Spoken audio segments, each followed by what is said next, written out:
Andito tayo ngayon sa Barangay Almansa 1, Las Piñas City to feature a brand new townhouse with 4 bedrooms, toilet and bath dito sa Victoria Residences, Las Piñas City.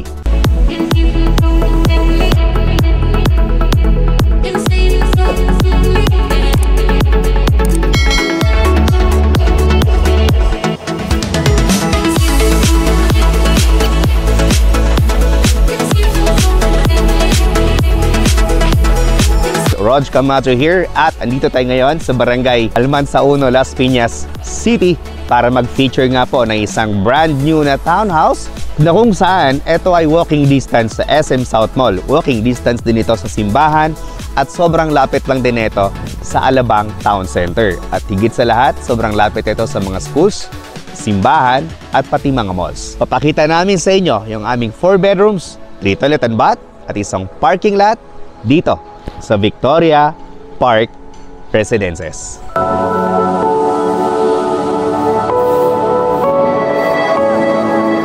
Bit by bit, creative imagination began to have a new art form.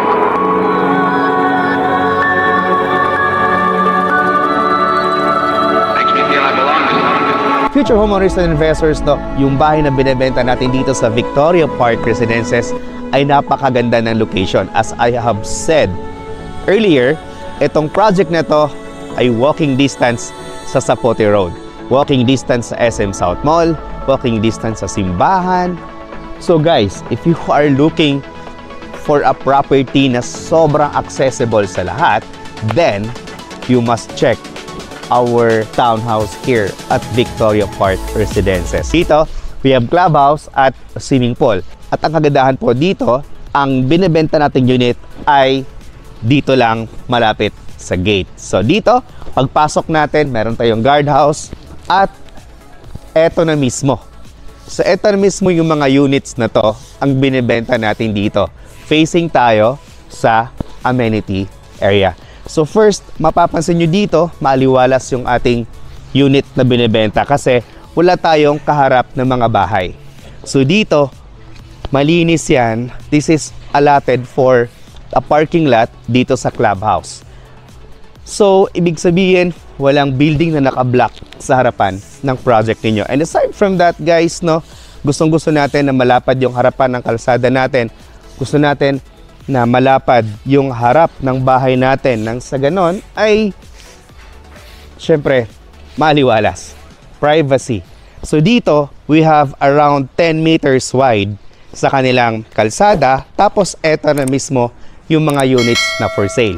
So pag once na i-turn over namin ito sa inyo, syempre kasama na itong puno at itong covered na parking lot. Ayan, so part pa din to ng turnover namin sa inyo. So ang ipapakita namin sa inyo ngayon is etong kanilang dress-up model unit with a minimum lot area of 80 square meter and the floor area is 127 square meter.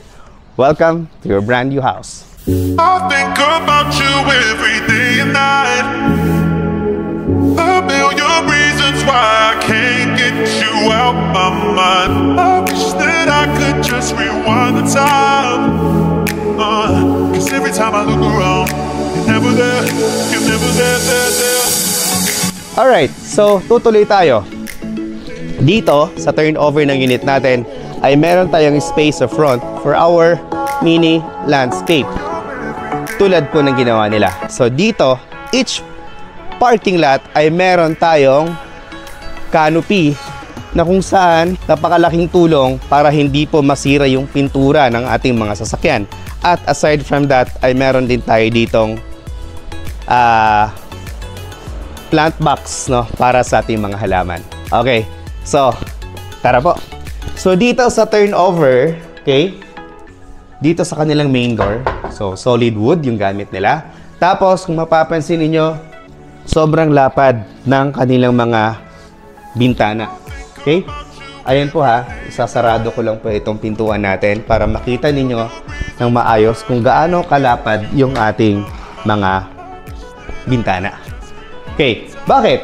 Kasi syempre, the more na mas malapad yung mga bintana natin, the more na mas maliwanag mas maraming portion ng liwanag dito sa ating floor area o dito sa ating dining area, living area, as well as yung ating kitchen area. So, eto na yung ating pinaka living area. Sobrang spacious niya. Of course, 127 square meter yung floor area. So, napaka-spacious po talaga niya. So, dito, naglagay sila or nag-set up sila dito ng kanilang living area. Tapos dito nila sa ilalim ng hagdanan pwedeng i-mount yung kanilang television. Tapos on the other side, dito naman ay naglagay sila dito ng 4-seaters na dining table. Then in fact, pwede mo pang lagyan or pwede mo pa siyang i-upgrade up to 6-seaters na dining table. So it's up to you guys, no? Basta itong bahay na to, sabi ko sa inyo, sobrang aliwalas at sobrang laki po niya. Okay, so next po is yung ating kitchen area. So, sa turnover ng ating kitchen area, as you can see, kasama na itong mga built-in cabinet. Okay? At yung countertop natin ay granite. Then, meron din tayong cabinet dito sa baba. Okay? So, guys, sobrang convenient po niya, no? At malaki din naman yung ating kitchen area. So, dito sa side nito, pwede natin ilagay ating refrigerator.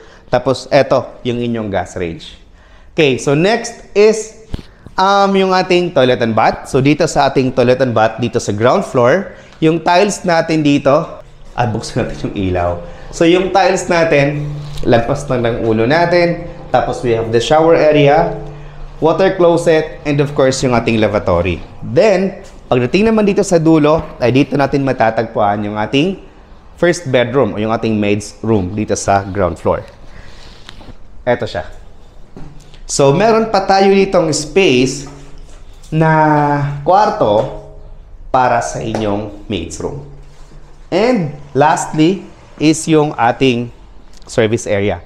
So, napakalaking service area, laundry area. So, kayo na po ang bahala kung anong gusto pong gawin niyo dito sa likuran. Either i-close nyo po siya or keep it as it is para magkaroon pa rin kayo ng natural light and of course yung ventilation.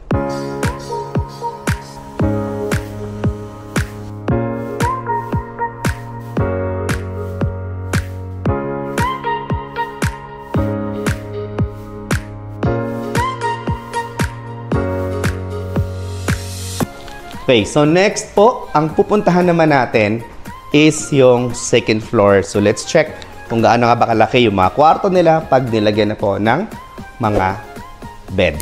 Okay? So dito sa stairs, no? Solid wood yung steps, tapos yung pinaka-foundation niyan ay steel na parang channel bar. Yan. Tapos yung railings natin ay bakal. Handrails ay kahoy. Okay, so dito naman sa second floor, wow. At guys, walking distance pa sa SM South Mall. First bedroom is bedroom number 2. Ayan. So naglagay sila ng single bed. Meron silang isang bintana.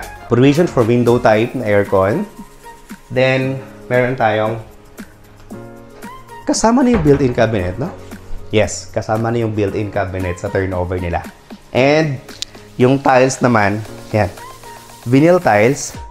Tapos, yan, may mga baseboard tayo na nakikita mo. Okay. So, next po is yung ating bedroom number 3. Pero dito, ginawa nila ay double size na. Double deck na bed. Then, same din, meron tayong bintana dito. At meron din tayong provision for a window type na aircon. Then, of course, ay may kasama din tayong may kasama din tayong built-in cabinet, guys, no? Ito siya. Okay. So, next po ay meron tayong own toilet and bath dito. Ito yung ating water closet, lavatory, then we have the shower area. Ayan siya. Ayan. So, next naman is yung ating master bedroom. So, dito sa ating master bedroom, malaki. As in, malaki siya. Tapos, eto, naglagay sila ng queen size na bed. Tapos, eto, nakaikot pa din ako sa kanilang master bedroom, no? Ayan.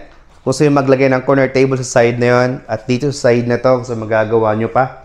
Dito, hindi mo na pwedeng lagyan to, o pwede mo pang lagyan to ng built-in cabinet.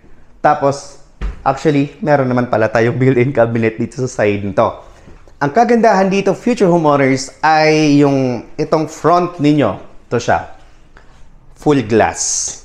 So, sobrang liwalas.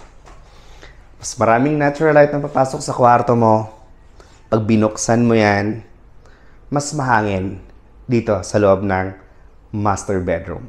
Every day and night, a million reasons why I can't get you out my mind. I wish that I could just rewind the time. 'Cause every time I look around, you're never there, you're never there, there.